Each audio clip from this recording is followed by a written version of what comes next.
Assalamualaikum warahmatullahi wabarakatuh. Memasuki abad ke-20, ada satu proyek yang dibikin oleh para ilmuwan dan para ahli kedokteran, yaitu tentang gagasan rekayasa genetika manusia.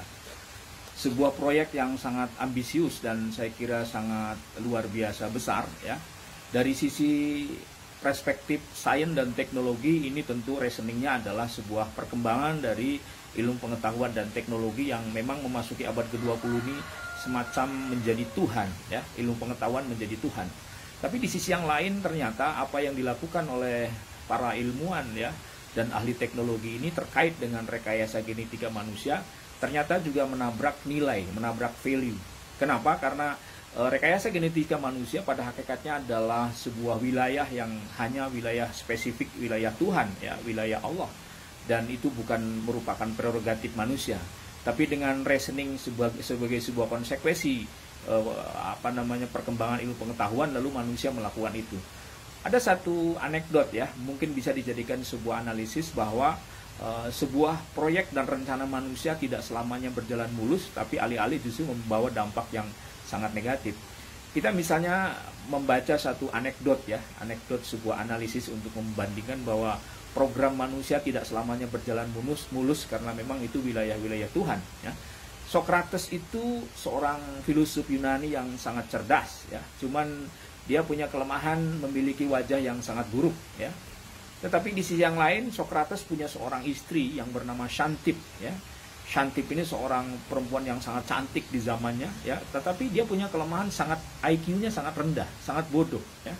Lalu kemudian dengan analisis rekayasa genetika manusia, ada orang melakukan sebuah upaya ya, analogi. Nah, seandainya lahir sebuah generasi baru ya dari perkawinan antara Socrates dan Xanthip, itu diharapkan direkayasa kira-kira nanti turun gen cerdas dari Socrates, dan kemudian turun gen yang cantik atau mungkin wajah yang baik dari istrinya yang bernama Xanthip.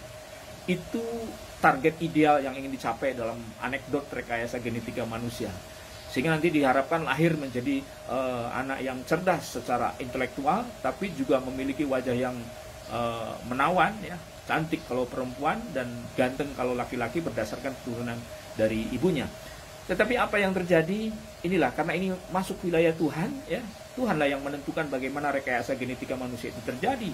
Yang terjadi di lapangan dalam anekdot itu adalah justru gen jelek dari ayahnya yang bernama Socrates turun ke generasi itu, ke anak itu, dan kemudian gen buruk gen bodoh dari ibunya turun kepada anak itu, sehingga lahir sebuah generasi yang tidak diharapkan, yaitu wajahnya sudah buruk dan IQ-nya sangat rendah.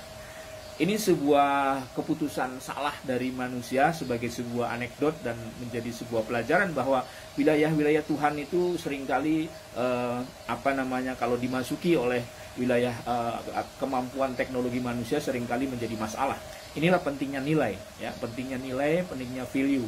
Maka seperti sering kita sampaikan dalam diskusi-diskusi awal bahwa ilmu pengetahuan yang berkembang dalam dunia modern harus di-backup dengan nilai-nilai keagamaan. Tanpa nilai agama, maka ilmu pengetahuan akan menabrak wilayah-wilayah yang sesungguhnya wilayah Tuhan. Di dalam Al-Qur'an surat At-Tin misalnya, Allah berfirman, laqad khalaqnal insana fi ahsani taqwim. Sungguh benar-benar telah aku ciptakan manusia dalam bentuk yang sangat sempurna ya. Jadi saya kira Allah sudah menciptakan kita manusia, diberi informasi 14 abad yang lalu, informasi itu menciptakan manusia itu sebagai sebuah makhluk yang sangat sempurna. Jadi ketika manusia melakukan rekayasa genetika diharapkan ingin lebih sempurna dari ciptaan Tuhan, ini tentu memasuki wilayah-wilayah yang sudah wilayah Tuhan. Itulah sebabnya sekali lagi bahwa ilmu pengetahuan dan teknologi harus di-backup dengan kedalaman keagamaan dan keimanan. Tanpa itu semua maka ilmu pengetahuan akan menabrak nilai dan yang terjadi seperti tadi. Saudara-saudara sekalian, sekali lagi bahwa ilmu pengetahuan dan teknologi yang kemudian dijadikan dasar ini kan perkembangan ilmu pengetahuan. Jadi wajar kalau kemudian masuk wilayah-wilayah itu. Tapi lagi-lagi kita perlu mengingat bahwa ada konsep dasar dalam Al-Quran, Iqra bismi rabbikal ladzi khalaq. Kira-kira begitu. Kalau saya tafsirkan secara lebih luas, Iqra itu artinya cerdaslah, majulah ilmu pengetahuan. Tapi bismi rabbikal ladzi khalaq harus di backup dengan nilai-nilai ketuhanan, nilai-nilai keagamaan. Tanpa itu semua, maka ilmu pengetahuan akan menjadi bahaya. Mudah-mudahan sebuah sharing sederhana ini akan menjadi inspirasi bagi kita bahwa perkembangan ilmu pengetahuan dan teknologi harus di-backup dengan kekuatan agama. Terima kasih. Assalamualaikum warahmatullahi wabarakatuh.